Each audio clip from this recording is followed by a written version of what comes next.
Naam, habari za saizi ndugu zangu wa Tanzania. Kwa majina naitwa Bwana Ahmed Kombo, niko na ndugu yangu Joseph Yona wa Chalinze. Tumekuja leo mbele yenu kwa ajili ya kuweza kuyazungumza machache, hususan kwa sababu sisi ni wapenda amani. Siasa zisitugawanye wala kitu chochote kisitugawanye.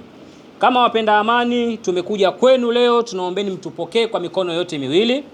Unajua kila mtu una haki ya kumhukumu, kumuita jina lolote unalojisikia. Maana kuna baadhi ya watu wanatuita sisi machawa, sawa?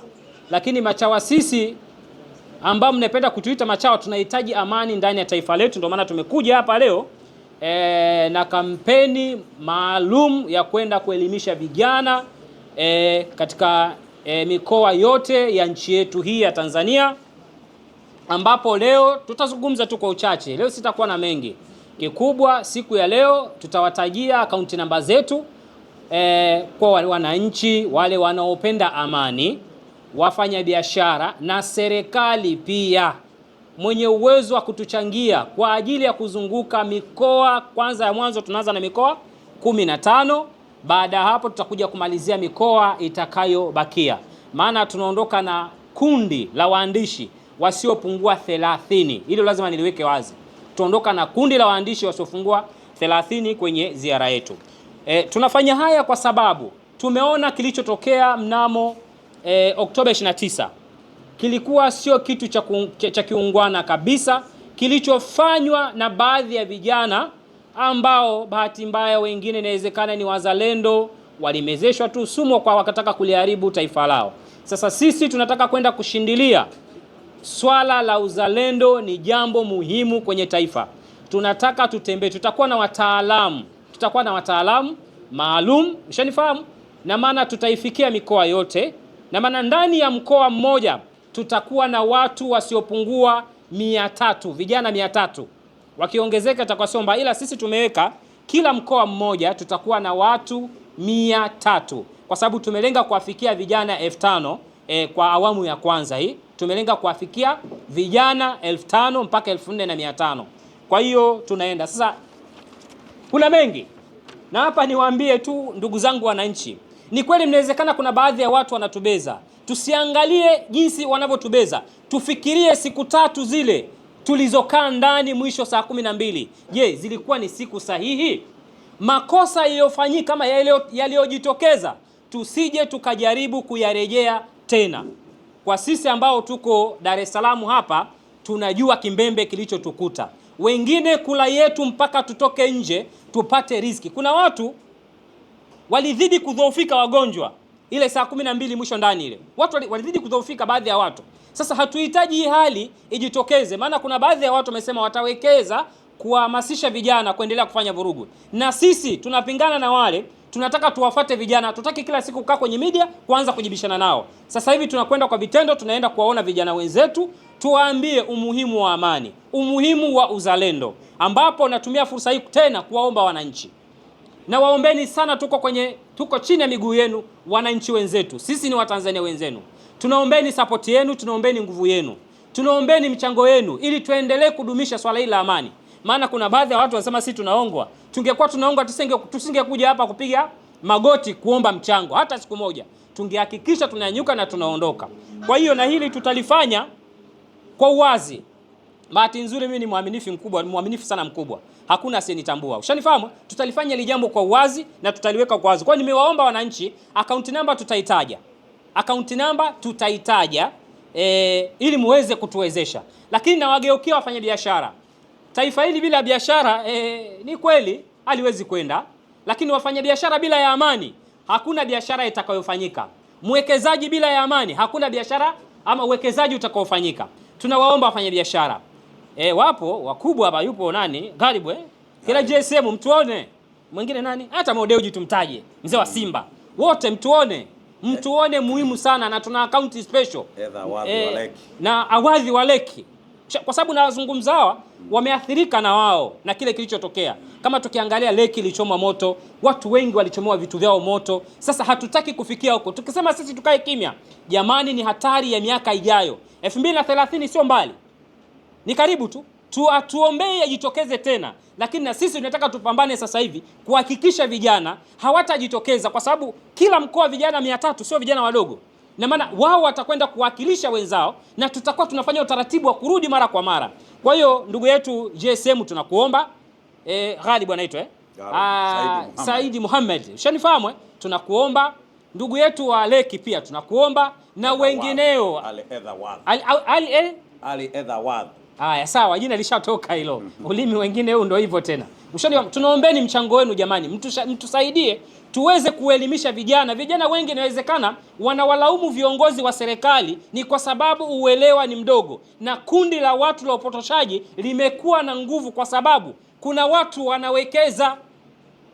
Ford Foundation wamewekeza kuhakikisha vijana wa Kitanzania wanapoteza maarifa kwenye vichwa vyao waweze kulipoteza taifa lao. Sisi tumejitokeza kuungana na Watanzania wenzetu, tunawaomba mtupe support yenu, tupingane na huyu Ford Foundation. Kipindi anatumia vyama vya kisiasa kuwarubuni vijana wa Kitanzania, sisi tutatumia nguvu zetu sisi wenyewe wa Tanzania kuwaelimisha vijana wa Kitanzania. Napeleka tena ombi kwa serikali.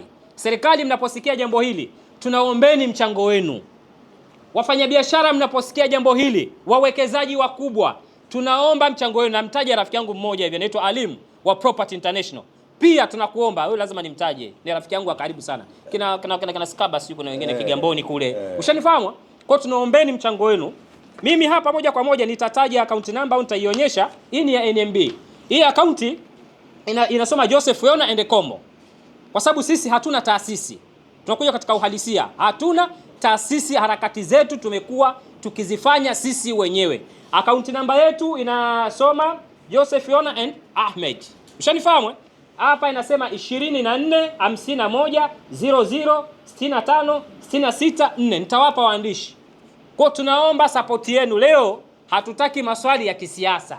Tunachokihitaji siku ya leo ni kitu kimoja tu. Watanzania watusapoti tukatoe elimu, kwa sababu tuna jumla ya watu wasiopungua 90 tutaondoka nao katika jiji la Dar es Salaam.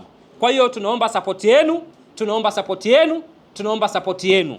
Mimi ya kwangu kwa siku ya leo sitaki niyazungumze mengi, nahitaji niishie hapo, na waandishi nawaambia kabisa leo hatutaki maswali mengine. Tunataka maswali kuhusu hilo. Kwa sababu mimi mwenyewe ni mwandishi. Sharifa, mimi mwenyewe ni mwandishi, naelewa. Nitaonyesha vizuri kwenye kati, mtaiona vizuri ili bango. Kwa kusema hapo leo naomba niishie hapa. Aje ndugu yangu Joseph Yona aweze kuyazungumza yale ambayo binafsi ameweza kuyapanga siku hii ya leo.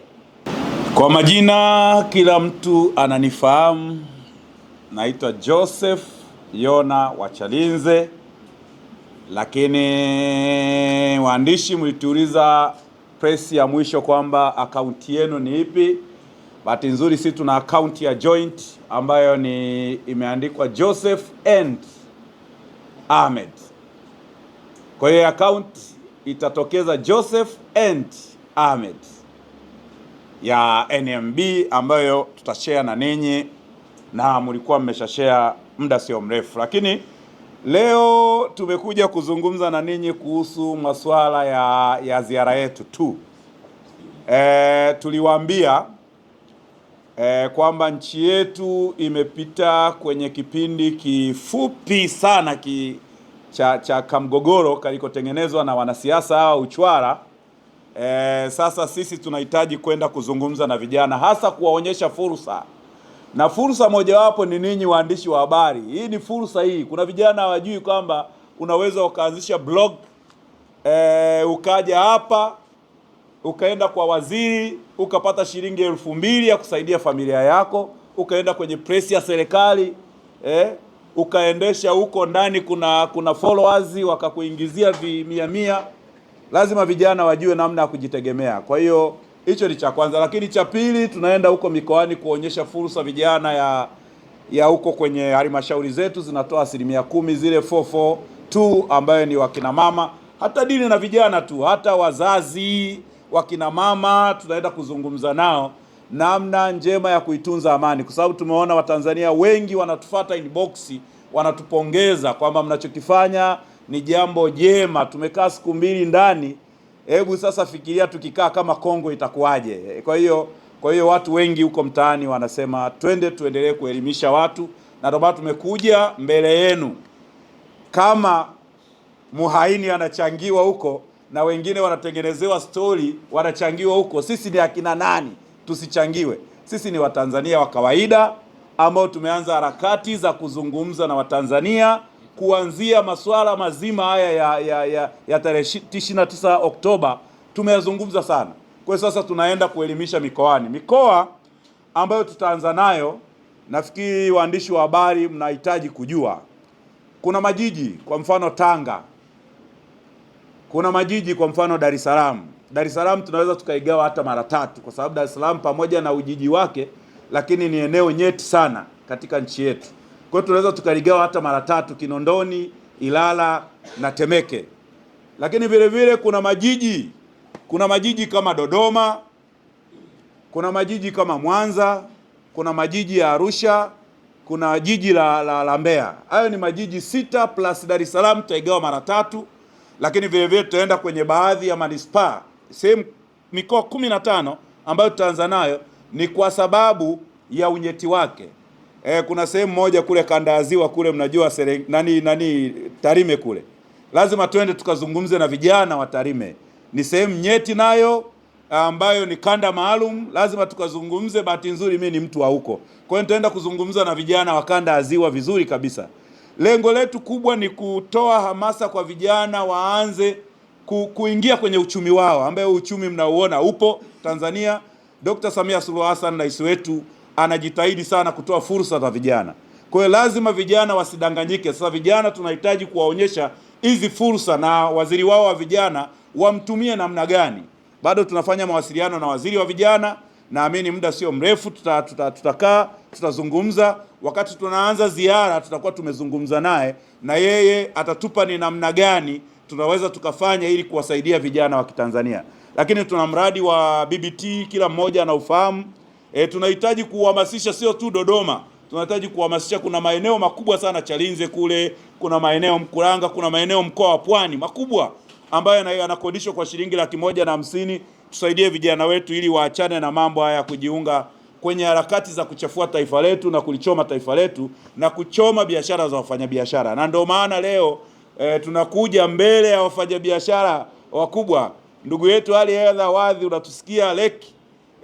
Hawa vijana lazima waelimishwe kwamba hizi biashara ni za Ali Edha, na tunaonyesha uzalendo wake Ali Edha, namna alivyoajiri vijana wa Kitanzania mpaka DRC Congo. Tunaenda kumuonyesha namna Ali Edha Wadhi ameajiri vijana wa Kitanzania mpaka Rwanda. Tena mwingine ni top ambaye ni Mchaga tu huko, ametolewa amepelekwa pale, ndio top.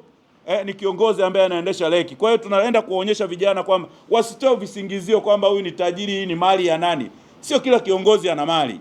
Mali ni za watu wa kawaida, Watanzania wa kawaida, wanafanya biashara za kawaida, wanafanikiwa. Leo ukipata, let's say unauza mafuta lita 10,000, kila lita moja ni shilingi 100 kwa faida au 150. Kwa lita 10,000 ni shilingi milioni 1 profit kwa siku. Anashindwa nini kutajirika mtu kama huyo? Kwa hiyo lazima tuende tukaonyeshe vijana wa Kitanzania na Watanzania wa kawaida kwamba hizi biashara ni za Watanzania au wa kawaida. Kwa mfano, magari ya Esther ni ya Joseph. Kila mmoja anajua ni magari ya Joseph. Joseph upo. Umeona vijana wanasingizia gari za kwako za Joseph, unakopa, unahangaika na mikopo, lakini wanamsingizia kiongozi.